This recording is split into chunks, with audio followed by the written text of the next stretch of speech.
श्रीगणेशाय नमः। अथ श्रीगणपति अथर्वशीर्षा। हरिः ॐ। नमस्ते गणपतये। त्वमेव प्रत्यक्षं तत्त्वमसि। त्वमेव केवलं कर्तासि। त्वमेव केवलं धर्तासि। त्वमेव केवलं हर्तासि। त्वमेव सर्वं खल्विदं ब्रह्मासि। त्वं साक्षादात्मासि नित्यं। ऋतं वच्मि सत्यं वच्मि। अवत्वं माम् अववक्तारम् अवश्रोतारम् अवदातारम् अवधातारम् अवानूचानमवशिष्याम् अवपश्चात्तात् अवपुरस्तात् अवोत्तरात्तात् अवदक्षिणात्तात् अवचोर्ध्वात्तात् अवाधरात्तात् सर्वतो मां पाहि पाहि समन्तात्। त्वं वाङ्मयस्त्वं चिन्मयः त्वमानन्दमयस्त्वं ब्रह्ममयः। त्वं सच्चिदानन्दाद्वितीयोऽसि। त्वं प्रत्यक्षं ब्रह्मासि। त्वं ज्ञानमयो विज्ञानमयोऽसि। सर्वं जगदिदं त्वत्तो जायते। सर्वं जगदिदं त्वत्तस्तिष्ठति। सर्वं जगदिदं त्वयि लयमेष्यति। सर्वं जगदिदं त्वयि प्रत्येति। त्वं भूमिरापो नलो नीलो नभः। त्वं चत्वारि वाक्पदानि। त्वं गुणत्रयातीतः। त्वम् अवस्थात्रयातीतः। त्वं देहत्रयातीतः। त्वं कालत्रयातीतः। त्वं मूलाधारस्थितोऽसि नित्यं। त्वं शक्तित्रयात्मकः। त्वं योगिनो ध्यायन्ति नित्यं। त्वं ब्रह्मा त्वं विष्णुस्त्वं रुद्रस्त्वं इन्द्रस्त्वं अग्निस्त्वं वायुस्त्वं सूर्यस्त्वं चन्द्रमास्त्वं ब्रह्म भूर्भुवः स्वरों। गणादिं पूर्वमुच्चार्य वर्णादिंस्तदनन्तरम् अनुस्वारः परतरः अर्धेन्दुलसितां तारेण रिद्धाम् एतत्तव मनुस्वरूपं। गकारः पूर्वरूपम् अकारो मध्यमरूपम् अनुस्वारश्चान्त्यरूपं बिन्दुरुत्तररूपं। नादः सन्धानं संहिता सन्धिः सैषा गणेशविद्या गणकऋषिः। निःसृद्गायत्रीच्छन्दः गणपतिर्देवता। ॐ गं गणपतये नमः। एकदन्ताय विद्महे वक्रतुण्डाय धीमहि तन्नो दन्तिः प्रचोदयात्। एकदन्तं चतुर्हस्तं पाशमङ्कुशधारिणं रदं च वरदं हस्तैर्बिभ्राणं मूषकध्वजं। रक्तं लम्बोदरं शूर्पं कर्णकं रक्तवाससं। रक्तगन्धानुलिप्ताङ्गं रक्तपुष्पैः सुपूजितं। भक्तानुकम्पिनं देवं जगत्कारणमच्युतम्। आविर्भूतं च सृष्ट्यादौ प्रकृतेः पुरुषात् परम्। एवं ध्यायति यो नित्यं स योगी योगिनां वरः। नमो व्रातपतये नमो गणपतये नमः प्रमथपतये। नमस्तेस्तु लम्बोदरायैकदन्ताय विघ्नविनाशिने शिवसुताय श्रीवरदमूर्तये नमः। एतदथर्वशीर्षं योधीते स ब्रह्मभूयाय कल्पते। स सर्वविघ्नैर्न बाध्यते। स सर्वतः सुखमेधते। स पञ्चमहापापात् प्रमुच्यते। सायमधीयानो दिवसकृतं पापं नाशयति। प्रातरधीयानो रात्रिकृतं पापं नाशयति। सायं प्रातः प्रयुञ्जानो पापोपपापो भवति। सर्वत्राधीयानोपविघ्नो भवति। धर्मार्थकाममोक्षं च विन्दति। इदमथर्वशीर्षमशिष्याय न देयम्। यो यदि मोहात् दास्यति स पापीयान् भवति सहस्रावर्तनाद्यं यं काममधीते तं तमनेन साधयेत् अनेन गणपतिमभिषिञ्चति स वाग्मी भवति चतुर्थ्या मनश्नं जपति स विद्यावान् भवति इत्यथर्वणवाक्यं ब्रह्माद्यावरणं विद्यान् न बिभेति कदाचनेति यो दूर्वाङ्कुरैर्यजति स वैश्रवणोपमो भवति यो लाजैर्यजति स यशोवान् भवति स मेधावान् भवति यो मोदकसहस्रेण यजति स वाञ्छितफलमवाप्नोति यः साज्यसमिद्भिर्यजति स सर्वं लभते स सर्वं लभते। अष्टौ ब्राह्मणान् सम्यग्राहयित्वा सूर्यवर्चस्वी भवति सूर्यग्रहे महानद्यां प्रतिमासन्निधौ वा जप्त्वा सिद्धमन्त्रो भवति महाविघ्नात् प्रमुच्यते महादोषात् प्रमुच्यते महापापात् प्रमुच्यते महाप्रत्यवायात् प्रमुच्यते स सर्वविद् भवति स सर्वविद् भवति य एवं वेद इत्युपनिषत्। अथ श्री शिवगौरी स्तोत्र। श्रीनिपाशपुष्पसरपुण्ड्रचापकैः करपङ्कजैः कलितभक्तवाञ्छितां तरुणारुणारुणतनुं त्रिलोचनां ललितां भजे ललितचन्द्रचूलिकां ललिता विभूषितनिजाङ्गमूर्तये ललितेषु चापश्रेणिपाशपाणये उदयारुणाद्युतिमुषे दयाजुषे मदनेश्वराय महते नमो नमः। पञ्चशिखोच्चमञ्चनिकटे चक्रासनाध्यासिनी सौन्दर्यस्य महीं नवाब्दवयसां गौरीं कुलालापिनीं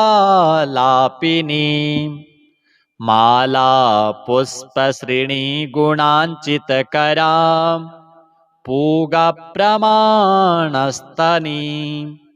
बालां श्रीललिताम्बिकादुहितरां लीलासमुद्रां भजे चिन्तामणिग्रहवराञ्चितशक्तिचक्र रक्षाकरं कलितकुङ्कुमरक्तवर्णं सौन्दर्यराशिवपुषं दशवर्षदेश्यां वन्दे कुमारमदनेश्वरमिन्दुमौलिम् अपराजितनामधेयमश्वं सुखमारूढवती सुवर्णवर्णा विलसन्मणिवेत्रपाशहस्ता परिभूयात् परमेश्वरी सपत्नान् अधिरुह्य जपारुणं तुरङ्गं करपद्माञ्चितवेत्रपाशशक्तिः परिभूतविपक्षपक्षको व्यात् अरुणाभः परमेश्वरी सहायः रक्तां विचित्रवसनां नवचन्द्रचूर्णाम् अन्नप्रदाननिरतां स्तनभारनम्रां नृत्यन्तमिन्दुशकलाभरणं विलोक्य हृष्टां भजे भगवतीं भवदुःखहन्त्रीम् उदञ्चिता कुञ्चितवामपादं समञ्चिता हिन्दुकृशानुहस्तम् अन्नप्रदां वीक्ष्य मुदा महेशीं नटन्तमाद्यं नटमाश्रयामः अरुणारुणकोटितुल्यकान्तिं श्रीनिपाशाभयवाञ्छितप्रदानैः अनुरक्तकरां नवेन्दुचूडाम् अखिलेशीं भुवनेश्वरीं भजामः। बालेन्दुकलितोत्तंसं बालारुणसमद्युतिं पाशाङ्कुशवराभीति करं शम्भुं समाश्रये। कुलाचलकुतूहलं कुसुमचापसञ्जीवनं कुचे कलितवल्कलं गुरुकृपारसं लोचने। जपासहृदयं रुचौ जपवटाभिरामं करे जटानिबिडितं कचे जयति जीवितं शाम्भवम्। दत्तात्रेयं शिवं शान्तम् इन्द्रनीलनिभं प्रभुम् आत्ममायारतं देवम् अवधूतं दिगम्बरम्। भस्मोद्धूलितसर्वाङ्गं जटाजूटधरं विभुं चतुर्बाहुमुदाराङ्गं प्रफुल्लकमलेक्षणाम्। ज्ञानयोगनिधिं विश्वगुरुं योगिजनप्रियं भक्तानुकम्पिनं सर्वसाक्षिणं सिद्धसेवितम्। एवं यः सततं ध्यायेत् देवदेवं सनातनं स मुक्तः सर्वपापेभ्यो निःश्रेयसमवाप्नुयात्। अथ श्री रुद्राभिषेक स्तोत्र। कृष्णार्जुना ऊचतुः नमो भवाय सर्वाय रुद्राय वरदाय च पशूनां पतये नित्यम् उग्राय च कपर्दिने महादेवाय भीमाय त्र्यम्बकाय च शान्तये ईशानाय मखघ्नाय नमोऽस्त्वन्धकघातिने कुमारगुरवे तुभ्यं नीलग्रीवाय वेधसे पिनाकिने हविष्याय सत्याय विभवे सदा विलोहिताय धूम्राय व्याधायानपराजिते नित्यं नीलशिखण्डाय शूलिने दिव्यचक्षुषे होत्रे पोत्रे त्रिनेत्राय व्याधाय वसुरेतसे अचिन्त्यायाम्बिका भर्त्रे सर्वदेवस्तुताय च वृषध्वजाय मुण्डाय जटिने ब्रह्मचारिणे तप्यमानाय सलिले ब्रह्मण्यायाजिताय च विश्वात्मने विश्वसृजे विश्वमावृत्य तिष्ठते नमो नमस्ते सेव्याय भूतानां प्रभवे सदा ब्रह्मवक्त्राय सर्वाय शङ्कराय शिवाय च नमोऽस्तु वाचस्पतये प्रजानां पतये नमः। अभिगम्याय काम्याय स्तुत्यायार्याय सर्वदा नमोऽस्तु देवदेवाय महाभूतधराय च नमो विश्वस्य पतये पत्तीनां पतये नमः। नमो विश्वस्य पतये महतां पतये नमः। नमः सहस्रशिरसे सहस्रभुजमृत्यवे सहस्रनेत्रपादाय नमो शङ्खेयकर्मणे नमो हिरण्यवर्णाय हिरण्यकवचाय च भक्तानुकम्पिने नित्यं सिद्ध्यतां नो वरः प्रभो। सञ्जय उवाच एवं स्तुत्वा महादेवं वासुदेवः सहार्जुनः प्रसादयामास भवं तदा ह्यस्त्रोपलब्धये। अथ श्री रुद्राष्टकम्। नमामि समीशाननिर्वाणरूपं विभुं व्यापकं ब्रह्मवेदस्वरूपं निजं निर्गुणं निर्विकल्पं निरीहं चिदाकाशमाकाशवासं भजेऽहम् निराकारमोङ्कारमूलं तुरीयं गिराज्ञानगोतीतमीशं गिरीशं करालं महाकालकालं कृपालं गुणागारसंसारपारं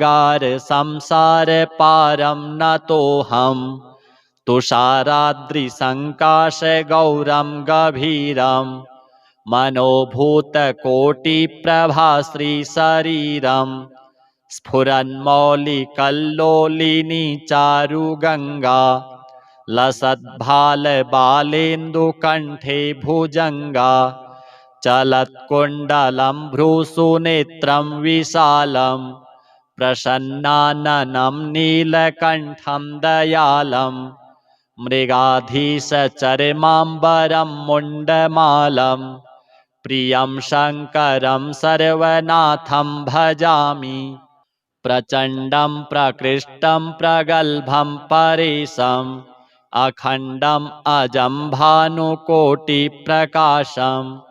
त्रयः शूलनिर्मूलनं शूलपाणिं भजेऽहं भवानीपतिं भावगम्यं कलातीतकल्याणकल्पान्तकारी सदा सज्जनानन्ददाता पुरारी चिदानन्दसन्दोहमोहापहारी प्रसीद प्रसीद प्रभो मन्मथारी न यावद् उमानाथ पादारविन्दं भजन्तीह लोके परे वानराणां न तावत् सुखं शान्तिसन्तापनाशं प्रसीद प्रभो सर्वभूताधिवासं न जानामि योगं जपं नैव पूजां नतोऽहं सदा सर्वदा शम्भुतुभ्यं जराजन्म दुःखौघतातप्यमानं प्रभो पाहि आपन्नमामि शम्भो रुद्राष्टकमिदं प्रोक्तं विप्रेण हरतोषये ये पठन्ति नरा भक्त्या तेषां शम्भुः प्रसीदति। अथ श्रीलिङ्गाष्टकम् ब्रह्ममुरारिसुरार्चितलिङ्गं निर्मलभासितशोभितलिङ्गं जन्मजदुःखविनाशकलिङ्गं तत्प्रणमामि सदा शिवलिङ्गं देवमुनिप्रवरार्चितलिङ्गं कामदहं करुणाकरलिङ्गं रावणदर्पविनाशनलिङ्गं तत्प्रणमामि सदा शिवलिङ्गं सर्वसुगन्धिसुलेपितलिङ्गं बुद्धिविवर्धनकारणलिङ्गं सिद्धसुरासुरवन्दितलिङ्गं तत्प्रणमामि सदा शिवलिङ्गं कनकमहामणिभूषितलिङ्गं फणिपतिवेष्टितशोभितलिङ्गं दक्षसुयज्ञविनाशनलिङ्गं तत्प्रणमामि सदा शिवलिङ्गं कुङ्कुमचन्दनलेपितलिङ्गं पङ्कजहारसुशोभितलिङ्गं सञ्चितपापविनाशनलिङ्गं तत्प्रणमामि सदा शिवलिङ्गं देवगणार्चितसेवितलिङ्गं भावैर्भक्तिभिरेव च लिङ्गं दिनकरकोटिप्रभाकरलिङ्गं तत्प्रणमामि सदा शिवलिङ्गम् अष्टदलोपरिवेष्टितलिङ्गं सर्वसमुद्भवकारणलिङ्गं अष्टदरिद्रविनाशनलिङ्गं तत्प्रणमामि सदा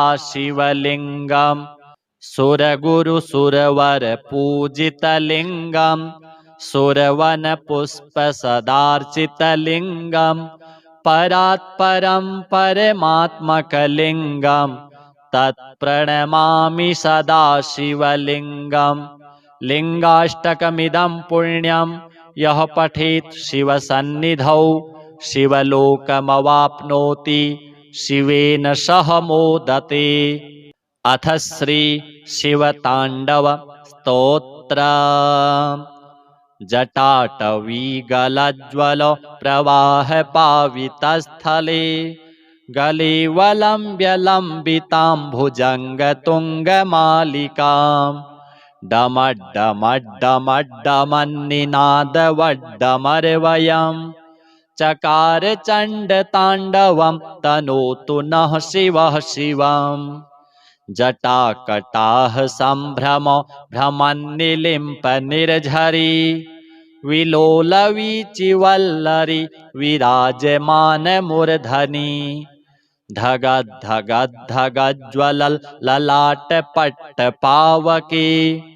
किशोरचन्द्रशेखरे रतिः प्रतिक्षणं मम धराधरेन्द्रनन्दिनी विलासबन्धुबन्धुर स्फुरद्दिगन्तसन्तति प्रमोदमानमानसे कृपाकटाक्षघोरणि निरुद्धदुर्धरापदी क्वचिद्दिगम्बरे मनो विनोदमेतु वस्तुनि जटाभुजङ्गपिङ्गल स्फुरत्फणामणिप्रभा कदम्बकुङ्कुमद्रव प्रलिप्तदिग्वधूमुखे मदान्धसिन्धुरस्फुरत्वगुत्तरीयमेदुरे मनोविनोदमद्भुतं बिभर्तु भूतभर्तरि सहस्रलोचनप्रभृत्य शेषलेखशेखर प्रसूनधूलिधोरणि विधूसराङ्घ्रिपीठभुः भुजङ्गराजमालया निबद्धजाटजूटक श्रियै चिराय जायतां चकोरबन्धुशेखरः ललाटचत्वरज्ज्वलद्धनञ्जयस्फुलिङ्गभा निपीतपञ्चसायकं नमन्निलिम्पनायकम् सुधामयूखलेखया विराजमानशेखरम् महाकपालिसम्पदे शिरोजटालमस्तु नः करालभालपट्टिका धगद्धगद्धगज्ज्वलत् धनञ्जयाहुतिकृत प्रचण्डपञ्चसायके धराधरेन्द्रनन्दिनी कुचाग्रचित्रपत्रक प्रकल्पनैकशिल्पिनी त्रिलोचने रतिर्मम नवीनमेघमण्डली निरुद्धदुर्धरस्फुरत् कुहूनिशीथिनी तमः प्रबन्धबद्धकन्धरः निलिम्पनिर्झरीधरस्तनोतु कृत्तिसिन्धुरः कलानिधानबन्धुरः श्रियं जगद्धुरन्धरः प्रफुल्लनीलपङ्कजो प्रपञ्चकालिमप्रभा वलम्बिकण्ठकन्दली रुचिप्रबद्धकन्धरम् स्मरच्छिदं पुरच्छिदं भवच्छिदं मखच्छिदं गजच्छिदान्धकच्छिदं तमन्तकच्छिदं भजे अखर्व सर्वमङ्गला कलाकदम्बमञ्जरी रसप्रवाहमाधुरी विजृम्भणा मधुव्रतम् स्मरान्तकं पुरान्तकं भवान्तकं मखान्तकं गजान्तकान्धकान्तकं तमन्तकान्तकं भजे जयत्वदभ्रविभ्रम भ्रमद्भुजङ्गमश्वसत् विनिर्गमत्क्रमस्फुरत् करालभालहव्यवाट् धिमिद्धिमिद्धिमिध्वनन् मृदङ्गतुङ्गमङ्गलो ध्वनिक्रमप्रवर्तितो प्रचण्डताण्डवः शिवः दृशिद्विचित्रतल्पयोर्भुजङ्गमौक्तिकस्त्रजोर् गरिष्ठरत्नलोष्ठयोः सुहृद्विपक्षपक्षयोः तृणारविन्दचक्षुषोः प्रजामही महेन्द्रयोः समं प्रवर्तयन्मनः कदा सदा शिवं भजे कदा निलिम्पनिर्झरि निकुञ्जकोटरे वसन् विमुक्तदुर्मतिः सदा शिरःस्थमञ्जलिं वहन् विमुक्तलोललोचनो ललामभाललग्नकः शिवेति मन्त्रमुच्चरन् कदा सुखी भवाम्यहम् इदं हि नित्यमेव मुक्तमुत्तमोत्तमं स्तवम् पठन् स्मरन् ब्रुवन्नरो विशुद्धिमेति सन्ततम् हरे गुरौ सुभक्तिमाशु याति नान्यथा गतिम् विमोहनं हि देहिनां सुशङ्करस्य चिन्तनम् पूजावसानसमये दशवक्त्रगीतं यः शम्भुपूजनपरं पठति प्रदोषे तस्य स्थिरां रथगजेन्द्रतुरङ्गयुक्तां लक्ष्मीं सदैव सुमुखीं प्रददाति शम्भुः श्रीशाम्ब सदाशिवार्पणमस्तु। अथ श्री गणपति अथर्वशीर्षा हरिः ओम नमस्ते गणपतये त्वमेव प्रत्यक्षं तत्त्वमसि त्वमेव केवलं कर्तासि त्वमेव केवलं धर्तासि त्वमेव केवलं हर्तासि त्वमेव सर्वं खल्विदं ब्रह्मासि त्वं साक्षादात्मासि नित्यं ऋतं वच्मि सत्यं वच्मि अवत्वं माम् अववक्तारम् अवश्रोतारम् अवदातारम् अवधातारम् अवानुचानमवशिष्याम् अवपश्चात्तात् अवपुरस्तात् अवोत्तरात्तात् अवदक्षिणात्तात्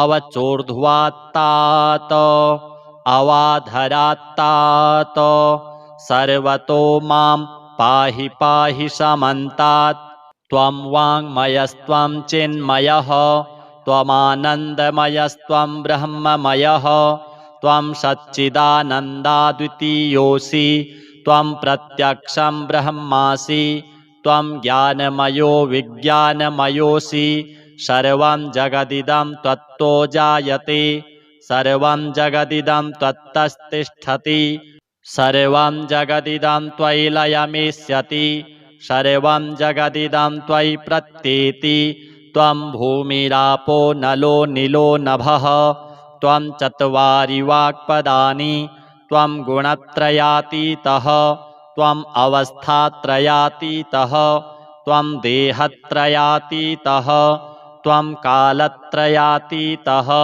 त्वं मूलाधारस्थितोऽसि नित्यं त्वं शक्तित्रयात्मकः त्वं योगिनो ध्यायन्ति नित्यं त्वं ब्रह्मा त्वं विष्णुस्त्वं रुद्रस्त्वम् इन्द्रस्त्वम् अग्निस्त्वं वायुस्त्वं सूर्यस्त्वं चन्द्रमास्त्वं ब्रह्म भूर्भुवः स्वरों गणादिं पूर्वमुच्चार्य वर्णादिंस्तदनन्तरम् अनुस्वारः परतरः अर्धेन्दुलसितां तारेण रिद्धाम् एतत्तव मनुस्वरूपं गकारः पूर्वरूपम् अकारो मध्यमरूपम् अनुस्वारश्चान्त्यरूपम् बिन्दुरुत्तररूपम् नादः सन्धानं संहिता सन्धिः सैषा गणेशविद्या गणकऋषिः निःसृद्गायत्रीच्छन्दः गणपतिर्देवता ॐ गं गणपतये नमः। एकदन्ताय विद्महे वक्रतुण्डाय धीमहि तन्नो दन्तिः प्रचोदयात्। एकदन्तं चतुर्हस्तं पाशमङ्कुशधारिणं रदं च वरदं हस्तैर्बिभ्राणं मूषकध्वजं रक्तं लम्बोदरं शूर्प कर्णकं रक्तवाससं रक्तगन्धानुलिप्ताङ्गं रक्तपुष्पैः सुपूजितं भक्तानुकम्पिनं देवं जगत्कारणमच्युतम् आविर्भूतं च सृष्ट्यादौ प्रकृतेः पुरुषात् परम् एवं ध्यायति यो नित्यं स योगी योगिनां वरः। नमो व्रातपतये नमो गणपतये नमः प्रमथपतये नमस्तेस्तु लम्बोदरायैकदन्ताय विघ्नविनाशिने शिवसुताय श्रीवरदमूर्तये नमः।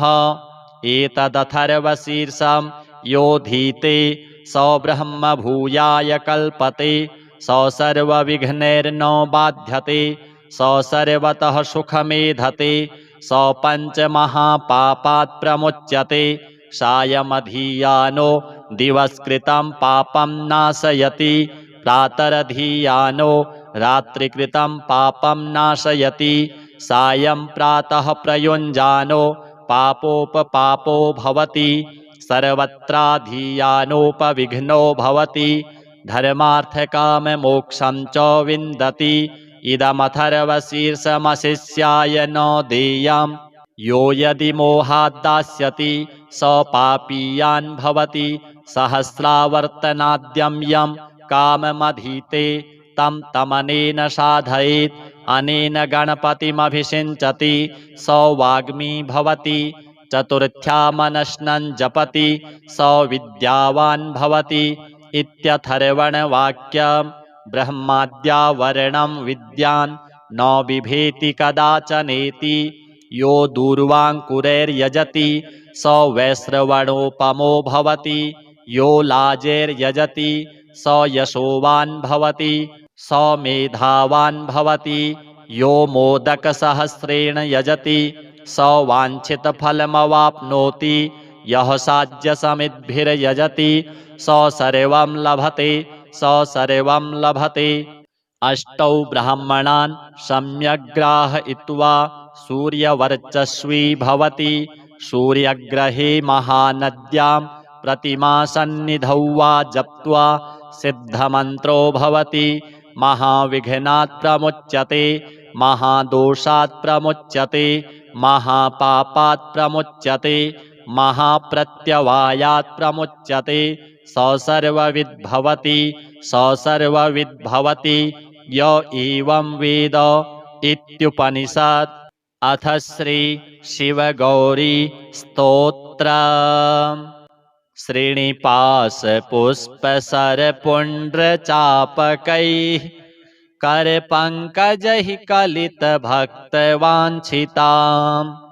तरुणारुणारुणतनुं त्रिलोचनां ललितां भजे ललितचन्द्रचूलिकां ललिता विभूषितनिजाङ्गमूर्तये ललितेषु चापश्रेणिपाशपाणये उदयारुणाद्युतिमुषे दयाजुषे मदनेश्वराय महते नमो नमः। अञ्चत्पञ्चशिखोच्चमञ्चनिकटे चक्रासनाध्यासिनी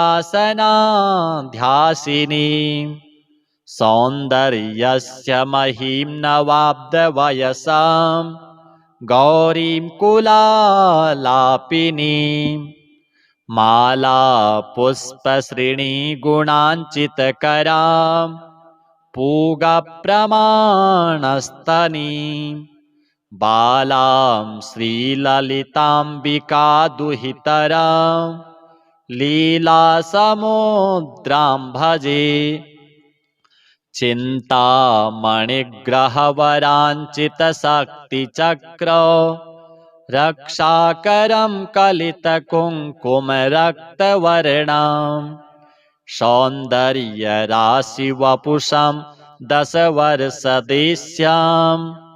वन्दे कुमारमदनेश्वरमिन्दुमौलिम् अपराजितनामधेयमश्वं सुखमारूढवती सुवर्णवर्णा विलसन्मणिवेत्रपाशहस्ता परिभूयात् परमेश्वरी सपत्नान् अधिरुह्य जपारुणं तुरङ्गं करपद्माञ्चितवेत्रपाशशक्तिः परिभूतविपक्षपक्षको व्यात् अरुणाभः परमेश्वरी सहायः रक्तां विचित्रवसनां नवचन्द्रचूर्णाम् अन्नप्रदाननिरतां स्तनभारनम्रां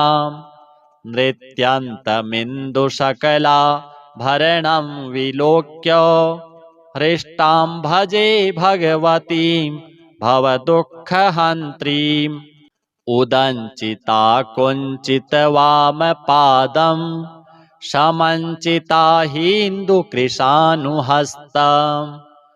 अन्नप्रदां वीक्ष्य मुदा महेशीं नटन्तमाद्यं नटमाश्रयामः अरुणारुणकोटितुल्यकान्तिं श्रीनिपाशाभयवाञ्छितप्रदानैः अनुरक्तकरां नवेन्दुचूडाम् अखिलेशीं भुवनेश्वरीं भजामः बालेन्दुकलितोत्तंसं बालारुणसमद्युतिं पाशाङ्कुशवराभीतिकरं शम्भुं समाश्रये कुलाचलकुतूहलं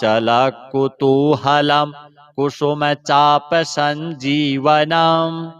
कुचे कलितवल्कलं गुरुकृपारसं लोचने जपासहृदयं रुचौ जपवटाभिरामं करे जटानिबिडितं कचे जयति जीवितं शाम्भवम् दत्तात्रेयं शिवं शान्तम् इन्द्रनीलनिभं प्रभुम् आत्ममायारतं देवम् अवधूतं दिगम्बरम् भस्मोद्धूलितसर्वाङ्गं जटाजूटधरं विभुं चतुर्बाहुमुदाराङ्गं प्रफुल्लकमलेक्षणाम् ज्ञानयोगनिधिं विश्वगुरुं योगिजनप्रियं भक्तानुकम्पिनं सर्वसाक्षिणं सिद्धसेवितम्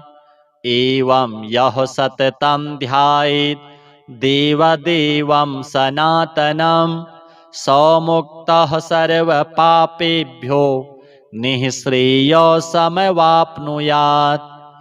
अथ श्री रुद्राभिषेक स्तोत्र।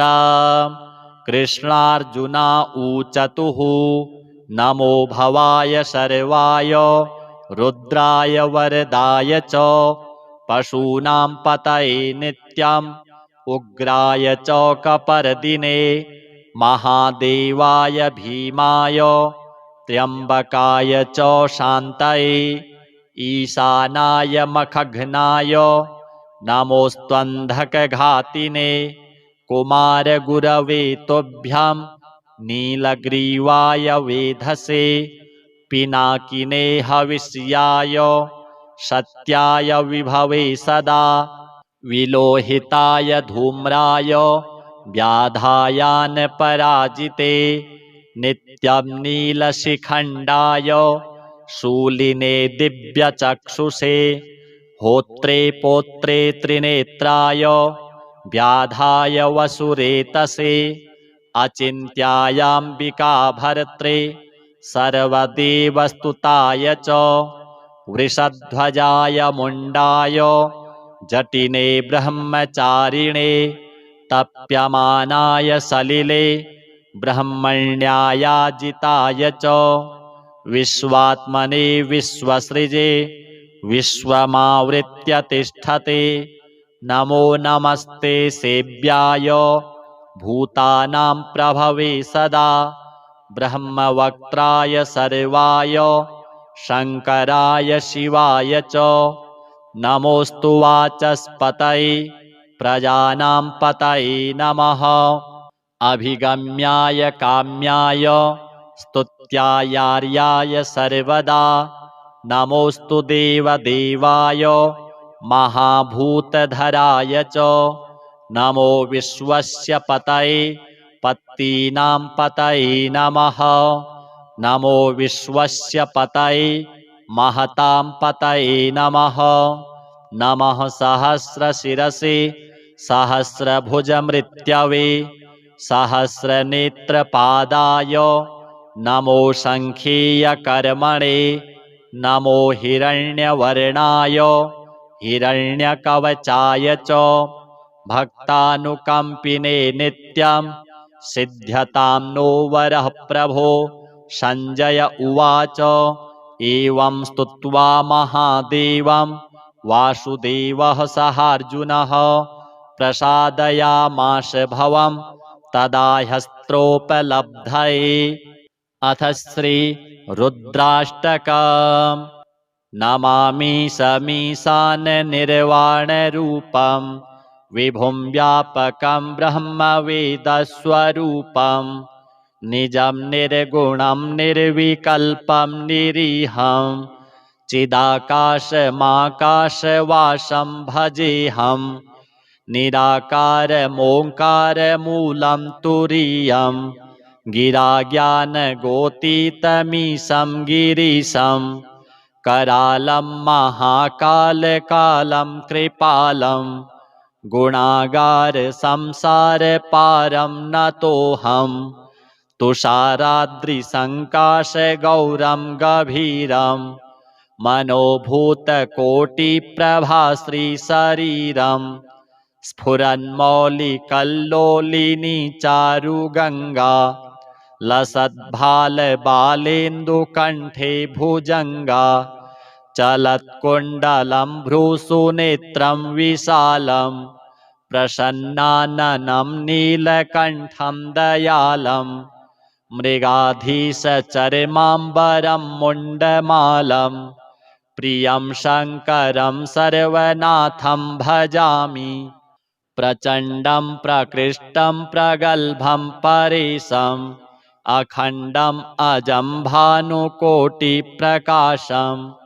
त्रयः शूलनिर्मूलनं शूलपाणिं भजेऽहं भवानीपतिं भावगम्यं कलातीतकल्याणकल्पान्तकारी सदा सज्जनानन्ददाता पुरारी चिदानन्दसन्दोहमोहापहारी प्रसीद प्रसीद प्रभो मन्मथारी न यावद् उमानाथ पादारविन्दं भजन्तीह लोके परे वानराणां न तावत् सुखं शान्तिसन्तापनाशं प्रसीद प्रभो सर्वभूताधिवासं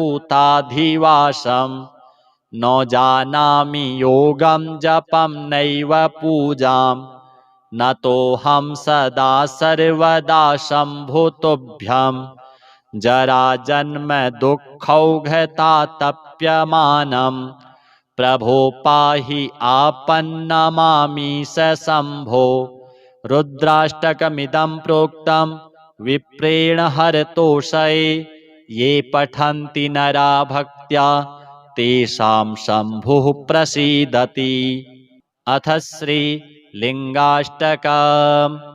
ब्रह्ममुरारिसुरार्चितलिङ्गं निर्मलभासितशोभितलिङ्गं जन्मजदुःखविनाशकलिङ्गं तत्प्रणमामि सदा शिवलिङ्गं देवमुनिप्रवरार्चितलिङ्गं कामदहं करुणाकरलिङ्गं रावणदर्पविनाशनलिङ्गं तत्प्रणमामि सदा शिवलिङ्गं सर्वसुगन्धिसुलेपितलिङ्गं बुद्धिविवर्धनकारणलिङ्गं सिद्धसुरासुरवन्दितलिङ्गं तत्प्रणमामि सदा शिवलिङ्गं कनकमहामणिभूषितलिङ्गं फणिपतिवेष्टितशोभितलिङ्गं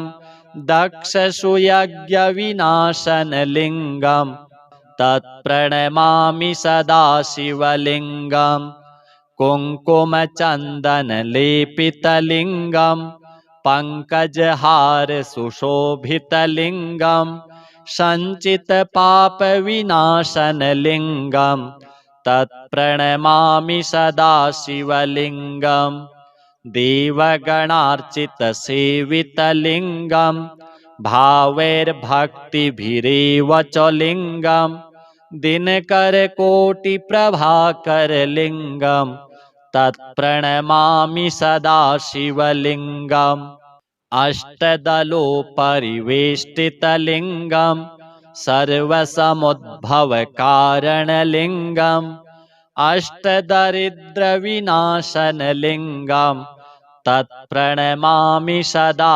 शिवलिङ्गम् सुरगुरुसुरवरपूजितलिङ्गं सुरवनपुष्पसदार्चितलिङ्गं परात्परं परमात्मकलिङ्गं तत्प्रणमामि सदा शिवलिङ्गं लिङ्गाष्टकमिदं पुण्यं यः पठेत् शिवसन्निधौ शिवलोकमवाप्नोति शिवेन सह मोदते।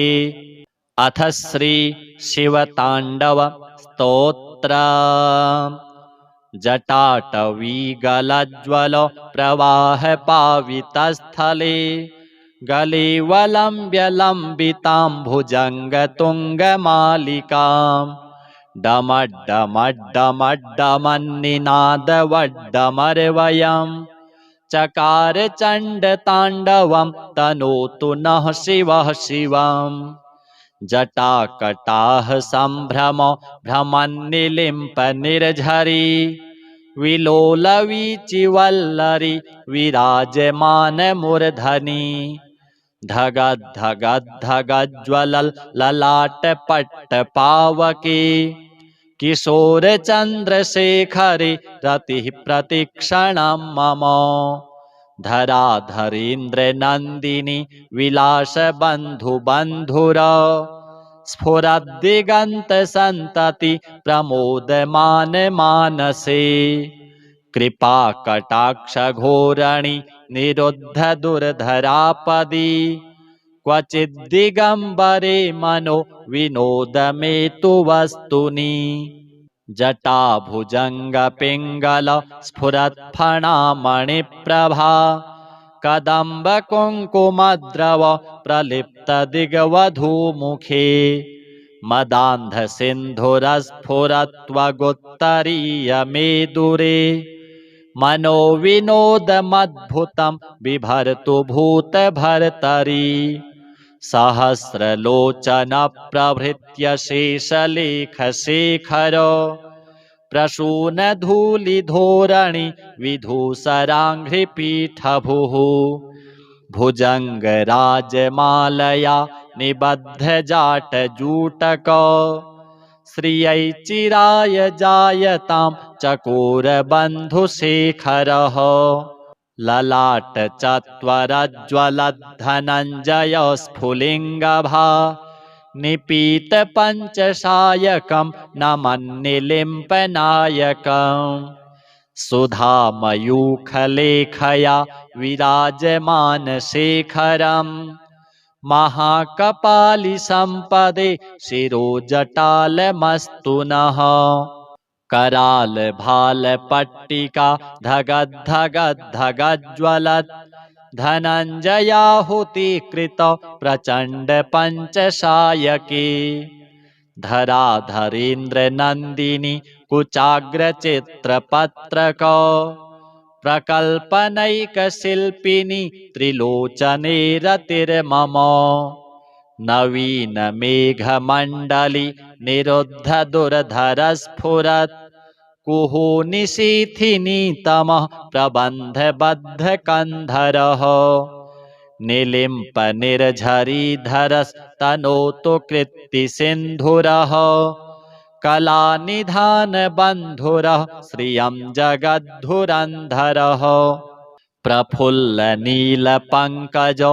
प्रपञ्चकालिमप्रभा वलम्बिकण्ठकन्दली रुचिप्रबद्धकन्धरम् स्मरच्छिदं पुरच्छिदं भवच्छिदं मखच्छिदं गजच्छिदान्धकच्छिदं तमन्तकच्छिदं भजे अखर्व सर्वमङ्गला कलाकदम्बमञ्जरी रसप्रवाह माधुरी विजृम्भणा मधुव्रतम् स्मरान्तकं पुरान्तकं भवान्तकं मखान्तकं गजान्तकान्धकान्तकं तमन्तकान्तकं भजे जय त्वदोभ्रविभ्रम भ्रमद्भुजङ्गमश्वसत् विनिर्गमत्क्रमस्फुरत् करालभालहव्यवाट् धिमे धिमे धिमे ध्वनन् मृदङ्गतुङ्गमङ्गलो ध्वनिक्रमो प्रवर्तितो प्रचण्डताण्डवः शिवः दृशिद्विचित्रतल्पयोर्भुजङ्गमौक्तिकस्त्रजोर् गरिष्ठरत्नलोष्ठयोः सुहृद्विपक्षपक्षयोः तृणारविन्दचक्षुषोः प्रजामही महेन्द्रयोः समं प्रवर्तयन्मनः कदा सदा शिवं भजे कदा निलिम्पनिर्झरि निकुञ्जकोटरे वसन् विमुक्तदुर्मतिः सदा शिरस्थमञ्जलिं वहन् विमुक्तलोललोचनो ललामभाललग्नकः शिवेति मन्त्रमुच्चरन् कदा सुखी भवाम्यहम् इदं हि नित्यमेव मुक्तमुत्तमोत्तमं स्तवम् पठन् स्मरन् ब्रुवन्नरो विशुद्धिमेति सन्ततम् हरे गुरौ सुभक्तिमाशु याति नान्यथा गतिम् विमोहनं हि देहिनां सुशङ्करस्य चिन्तनम् पूजावसानसमये दशवक्त्रगीतं यः शम्भुपूजनपरं पठति प्रदोषे तस्य स्थिरां रथगजेन्द्रतुरङ्गयुक्तां लक्ष्मीं सदैव सुमुखीं प्रददाति शम्भुः श्रीशाम्ब सदाशिवार्पणमस्तु अथ श्री गणपति अथर्वशीर्षा हरिः ओम नमस्ते गणपतये त्वमेव प्रत्यक्षं तत्त्वमसि त्वमेव केवलं कर्तासि त्वमेव केवलं धर्तासि त्वमेव केवलं हर्तासि त्वमेव सर्वं खल्विदं ब्रह्मासि त्वं साक्षादात्मासि नित्यं ऋतं वच्मि सत्यं वच्मि अवत्वं माम् अववक्तारम् अवश्रोतारम् अवदातारम् अवधातारम् अवानूचानमवशिष्याम् अवपश्चात्तात् अवपुरस्तात् अवोत्तरात्तात् अवदक्षिणात्तात् अवचोर्ध्वात्तात् अवाधरात्तात् सर्वतो मां पाहि पाहि समन्तात् त्वं वाङ्मयस्त्वं चिन्मयः त्वमानन्दमयस्त्वं ब्रह्ममयः त्वं सच्चिदानन्दाद्वितीयोऽसि त्वं प्रत्यक्षं ब्रह्मासि त्वं ज्ञानमयो विज्ञानमयोऽसि सर्वं जगदिदं त्वत्तो जायते सर्वं जगदिदं त्वत्तस्तिष्ठति सर्वं जगदिदं त्वयि लयमेष्यति सर्वं जगदिदं त्वयि प्रत्येति त्वं भूमिरापो नलो नीलो नभः त्वं चत्वारि वाक्पदानि त्वं गुणत्रयातीतः त्वम् अवस्थात्रयातीतः त्वं देहत्रयातीतः त्वं कालत्रयातीतः त्वं मूलाधारस्थितोऽसि नित्यं त्वं शक्तित्रयात्मकः त्वां योगिनो ध्यायन्ति नित्यं त्वं ब्रह्मा त्वं विष्णुस्त्वं रुद्रस्त्वम् इन्द्रस्त्वम् अग्निस्त्वं वायुस्त्वं सूर्यस्त्वं चन्द्रमास्त्वं ब्रह्म भूर्भुवः स्वरो गणादिं पूर्वमुच्चार्य वर्णादिंस्तदनन्तरम् अनुस्वारः परतरः अर्धेन्दुलसितां तारेण रिद्धाम् एतत्तव मनुस्वरूपं गकारः पूर्वरूपम् अकारो मध्यमरूपम् अनुस्वारश्चान्त्यरूपं बिन्दुरुत्तररूपं नादः सन्धानं संहिता सन्धिः सैषा गणेशविद्या गणकऋषिः निसृद्गायत्रीच्छन्दः गणपतिर्देवता ॐ गं गणपतये नमः एकदन्ताय विद्महे वक्रतुण्डाय धीमहि तन्नो दन्तिः प्रचोदयात् एकदन्तं चतुर्हस्तं पाशमङ्कुशधारिणं रदं च वरदं हस्तैर्बिभ्राणं मूषकध्वजं रक्तं लम्बोदरं शूर्प कर्णकं रक्तवाससं रक्तगन्धानुलिप्ताङ्गं रक्तपुष्पैः सुपूजितं भक्तानुकम्पिनं देवं जगत्कारणमच्युतम् आविर्भूतं च सृष्ट्यादौ प्रकृतेः पुरुषात् परम् एवं ध्यायति यो नित्यं स योगी योगिनां वरः नमो व्रातपतये नमो गणपतये नमः प्रमथपतये नमस्तेस्तु लम्बोदरायैकदन्ताय विघ्नविनाशिने शिवसुताय श्रीवरदमूर्तये नमः एतदथर्वशीर्षं योधीते स ब्रह्मभूयाय कल्पते स सर्वविघ्नैर्न बाध्यते स सर्वतः सुखमेधते स पञ्चमहापापात् प्रमुच्यते सायमधीयानो दिवस्कृतं पापं नाशयति प्रातरधीयानो रात्रिकृतं पापं नाशयति सायं प्रातः प्रयुञ्जानो पापोपपापो भवति सर्वत्राधीयानोपविघ्नो भवति धर्मार्थकाममोक्षं च विन्दति इदमथर्वशीर्षमशिष्याय न देयम् यो यदि मोहात् दास्यति स पापीयान् भवति सहस्रावर्तनाद्यं यं काममधीते तं तमनेन साधयेत् अनेन गणपतिमभिषिञ्चति स वाग्मी भवति चतुर्थ्यामनश्नं जपति स विद्यावान् भवति इत्यथर्वणवाक्यं ब्रह्माद्यावरणं विद्यान् न बिभेति कदाचनेति यो दूर्वाङ्कुरैर्यजति स वैश्रवणोपमो भवति यो लाजैर्यजति स यशोवान् भवति स मेधावान् भवति यो मोदकसहस्रेण यजति स वाञ्छितफलमवाप्नोति यः साज्यसमिद्भिर्यजति स सर्वं लभते स सर्वं लभते अष्टौ ब्राह्मणान् सम्यग्राहयित्वा सूर्यवर्चस्वी भवति सूर्यग्रहे महानद्यां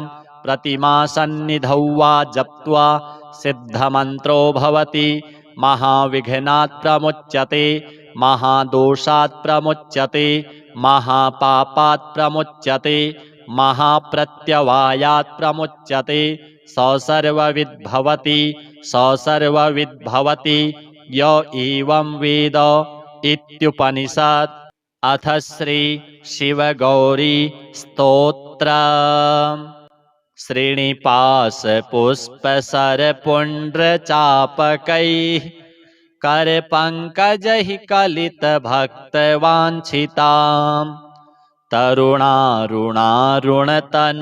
त्रिलोचनाम् ललितां भजे ललितचन्द्रचूलिकाम् ललिता विभूषितनिजाङ्गमूर्तये ललितेषु चापश्रेणिपाशपाणये उदयारुणाद्युतिमुषे दयाजुषे मदनेश्वराय महते नमो नमः पञ्चशिखोच्चमञ्चनिकटे चक्रासनाध्यासिनी सौन्दर्यस्य महीं नवाब्दवयसां गौरीं कुलालापिनीं माला पुष्पश्रेणीगुणाञ्चितकरां पूगप्रमाणस्तनीं बालां श्रीललिताम्बिकादुहितरां लीलासमुद्रां भजे चिन्तामणिग्रहवराञ्चितशक्तिचक्र रक्षाकरं कलितकुङ्कुमरक्तवर्णां सौन्दर्यराशिवपुषं दशवर्षदेश्यां वन्दे कुमारमदनेश्वरमिन्दुमौलिम् अपराजितनामधेयमश्वं सुखमारूढवती सुवर्णवर्णा विलसन्मणिवेत्रपाशहस्ता परिभूयात् परमेश्वरी सपत्नान् अधिरुह्य जपारुणं तुरङ्गं करपद्माञ्चितवेत्रपाशशक्तिः परिभूतविपक्षपक्षको व्यात् अरुणाभः परमेश्वरी सहायः रक्तां विचित्रवसनां नवचन्द्रचूर्णाम् अन्नप्रदाननिरतां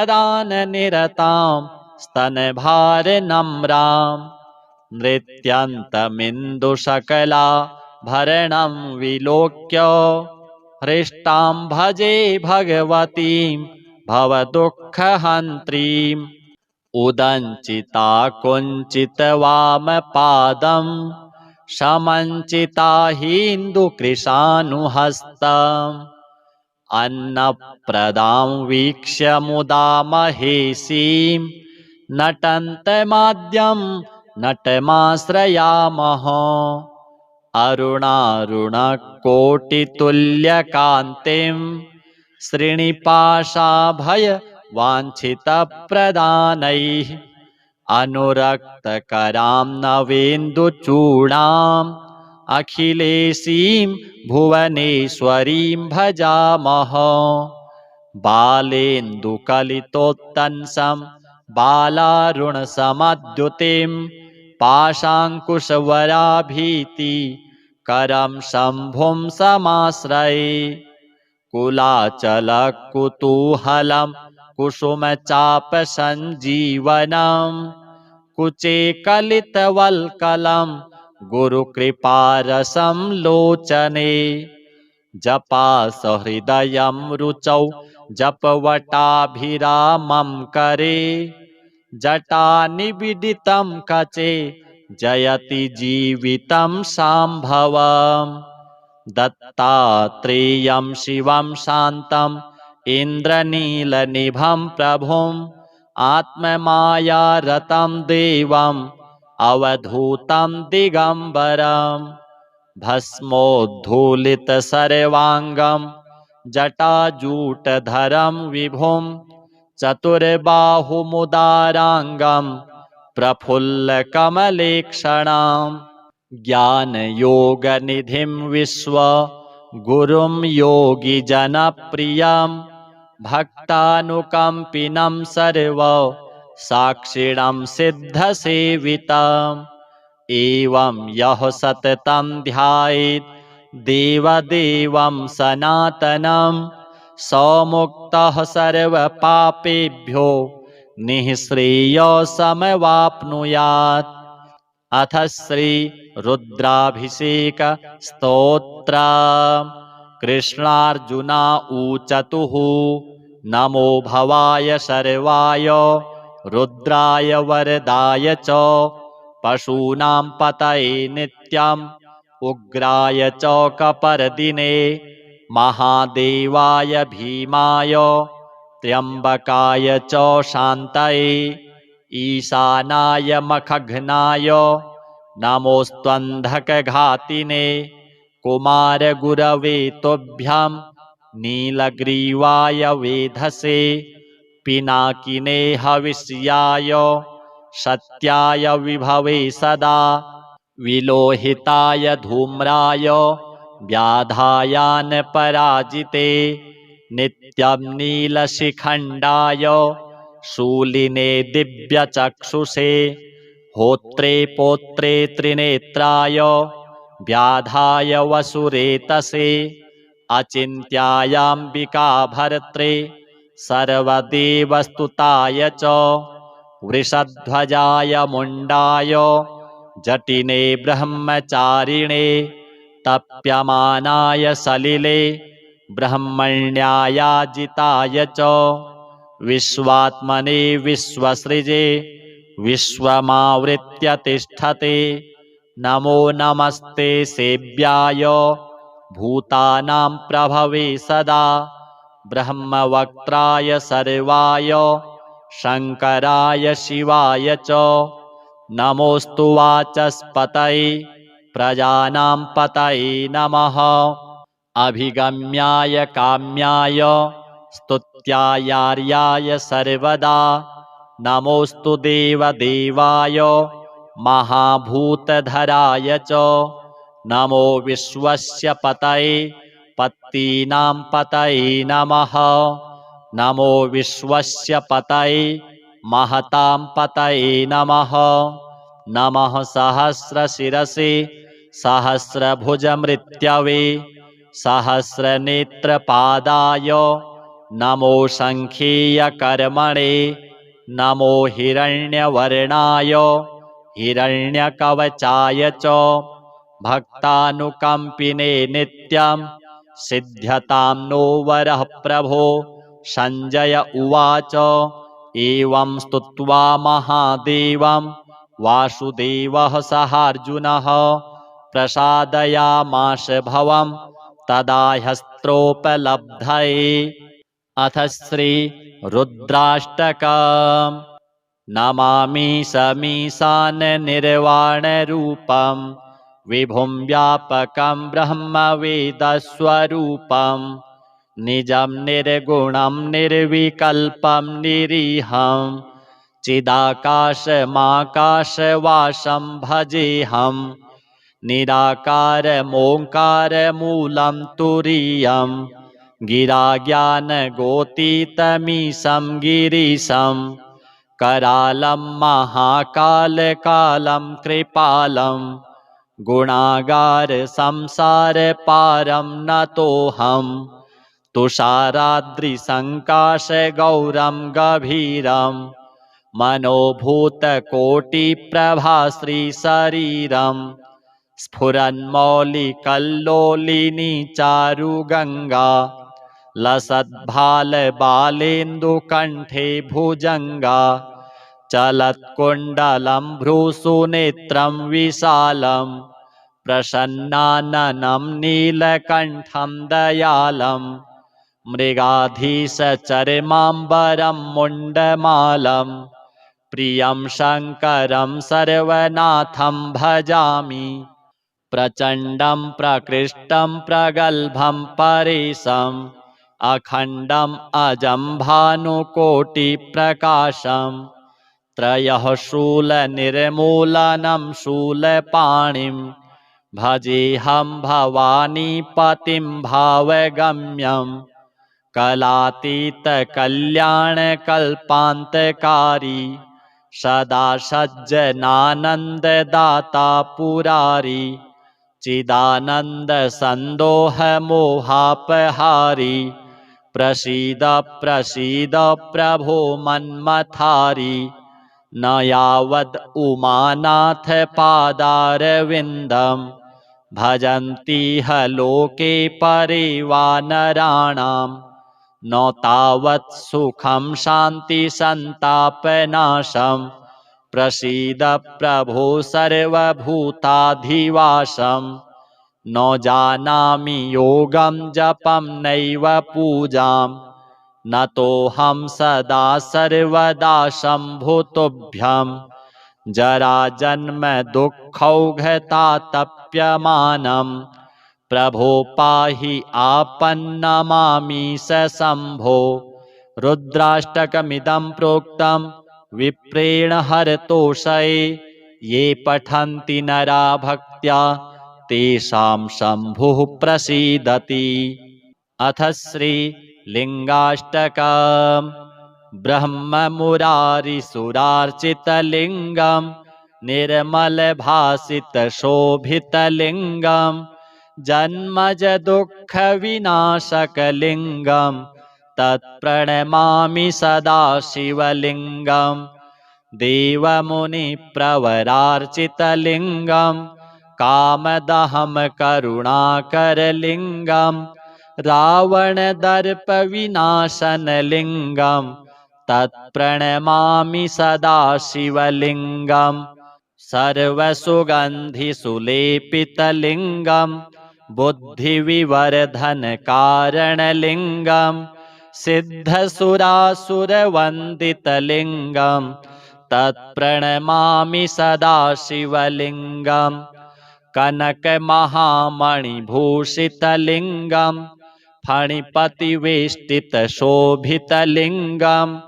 दक्षसुयज्ञविनाशनलिङ्गं तत्प्रणमामि सदा शिवलिङ्गं कुङ्कुमचन्दनलेपितलिङ्गं पङ्कजहारसुशोभितलिङ्गं सञ्चितपापविनाशनलिङ्गं तत्प्रणमामि सदा शिवलिङ्गं देवगणार्चितसेवितलिङ्गं भावैर्भक्तिभिरेव च लिङ्गं दिनकरकोटिप्रभाकरलिङ्गं तत्प्रणमामि सदा शिवलिङ्गम् अष्टदलोपरिवेष्टितलिङ्गं सर्वसमुद्भवकारणलिङ्गम् अष्टदरिद्रविनाशनलिङ्गं तत्प्रणमामि सदा शिवलिङ्गं सुरगुरुसुरवरपूजितलिङ्गं सुरवनपुष्पसदार्चितलिङ्गं परात्परं परमात्मकलिङ्गं तत्प्रणमामि सदा शिवलिङ्गं लिङ्गाष्टकमिदं पुण्यं यः पठेत् शिवसन्निधौ शिवलोकमवाप्नोति शिवेन सह मोदते। अथ श्री शिवताण्डव स्तोत्र जटाटवीगलज्ज्वल प्रवाह पावितस्थले गले वलम्ब्यलम्बिताम्भुजङ्गतुङ्गमालिकां डमड्डमड्डमड्डमन्निनादवड्डमर्वयं चकार चण्डताण्डवं तनोतु नः शिवः शिवम् जटाकटाह सम्भ्रम भ्रमन्निलिम्प निर्झरी विलोलवीचिवल्लरी विराजमानमूर्धनि धगद्धगद्धगज्ज्वलल् ललाटपट्टपावके किशोरचन्द्रशेखरे रतिः प्रतिक्षणं मम धराधरेन्द्रनन्दिनी विलासबन्धुबन्धुर स्फुरद्दिगन्तसन्तति प्रमोदमानमानसे कृपाकटाक्षघोरणि निरुद्धदुर्धरापदि क्वचिद्दिगम्बरे मनो विनोदमेतु वस्तुनि जटाभुजङ्गपिङ्गल स्फुरत्फणामणिप्रभा कदम्बकुङ्कुमद्रव प्रलिप्तदिग्वधूमुखे मदान्धसिन्धुरस्फुरत्वगुत्तरीयमेदुरे मनोविनोदमद्भुतं बिभर्तु भूतभर्तरि सहस्रलोचनप्रभृत्य शेषलेखशेखर प्रसूनधूलिधोरणि विधूसराङ्घ्रिपीठभुः भुजङ्गराजमालया निबद्धजाटजूटक श्रियै चिराय जायतां चकोरबन्धुशेखरः ललाटचत्वरज्ज्वलद्धनञ्जयस्फुलिङ्गभा निपीतपञ्चसायकं नमन्निलिम्पनायकम् सुधामयूखलेखया विराजमानशेखरम् महाकपालिसम्पदे शिरोजटालमस्तु नः करालभालपट्टिका धगद्धगद्धगज्ज्वलत् धनञ्जयाहुतिकृत प्रचण्डपञ्चसायके धराधरेन्द्रनन्दिनी कुचाग्रचित्रपत्रक प्रकल्पनैकशिल्पिनी त्रिलोचने रतिर्मम नवीनमेघमण्डली निरुद्धदुर्धरस्फुरत् कुहू निशीथिनी तमः प्रबन्धबद्धकन्धरः निलिम्पनिर्झरीधरस्तनोतु कृत्तिसिन्धुरः कलानिधानबन्धुरः श्रियं जगद्धुरन्धरः प्रफुल्लनीलपङ्कजो प्रपञ्चकालिमप्रभा वलम्बिकण्ठकन्दली रुचिप्रबद्धकन्धरम् स्मरच्छिदं पुरच्छिदं भवच्छिदं मखच्छिदं गजच्छिदान्धकच्छिदं तमन्तकच्छिदं भजे अखर्व सर्वमङ्गला कलाकदम्बमञ्जरी रसप्रवाहमाधुरी विजृम्भणा मधुव्रतम् स्मरान्तकं पुरान्तकं भवान्तकं मखान्तकं गजान्तकान्धकान्तकं तमन्तकान्तकं भजे जयत्वदभ्रविभ्रम भ्रमद्भुजङ्गमश्वसत् विनिर्गमत्क्रमस्फुरत् करालभालहव्यवाट् धिमिद्धिमिद्धिमिध्वनन् मृदङ्गतुङ्गमङ्गल ध्वनिक्रम प्रवर्तित प्रचण्डताण्डवः शिवः दृशिद्विचित्रतल्पयोर्भुजङ्गमौक्तिकस्त्रजोर् गरिष्ठरत्नलोष्ठयोः सुहृद्विपक्षपक्षयोः तृणारविन्दचक्षुषोः प्रजामही महेन्द्रयोः समं प्रवर्तयन्मनः कदा सदा शिवं भजे कदा निलिम्पनिर्झरि निकुञ्जकोटरे वसन् विमुक्तदुर्मतिः सदा शिरस्थमञ्जलिं वहन् विमुक्तलोललोचनो ललामभाललग्नकः